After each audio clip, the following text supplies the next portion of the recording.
तुलसी के सूखे लकड़ों से ठाकुर जी की आरती करते हैं। हमारे एक पंडित जी बता रहे थे कि कोई संत कथा में कह रहे थे कि एक बार कोई चूहिया दौड़ करके जा रही थी तो गलती से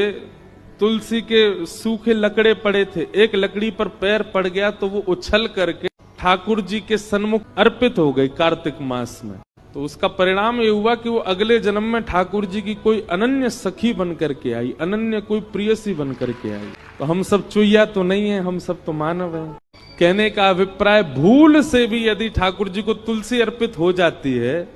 या तुलसी के सूखी लकड़ी से ठाकुर जी की आरती हो जाती है तो कार्तिक मास में उसका फल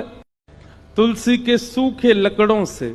ठाकुर जी की आरती करते हैं। हमारे एक पंडित जी बता रहे थे कि कोई संत कथा में कह रहे थे कि एक बार कोई चूहिया दौड़ करके जा रही थी तो गलती से तुलसी के सूखे लकड़े पड़े थे, एक लकड़ी पर पैर पड़ गया तो वो उछल करके ठाकुर जी के सन्मुख अर्पित हो गई कार्तिक मास में। तो उसका परिणाम ये हुआ कि वो अगले जन्म में ठाकुर जी की कोई अनन्य सखी बन करके आई, अनन्य कोई प्रियसी बन करके आई। तो हम सब चुहिया तो नहीं है, हम सब तो मानव हैं। कहने का अभिप्राय, भूल से भी यदि ठाकुर जी को तुलसी अर्पित हो जाती है या तुलसी के सूखी लकड़ी से ठाकुर जी की आरती हो जाती है तो कार्तिक मास में उसका फल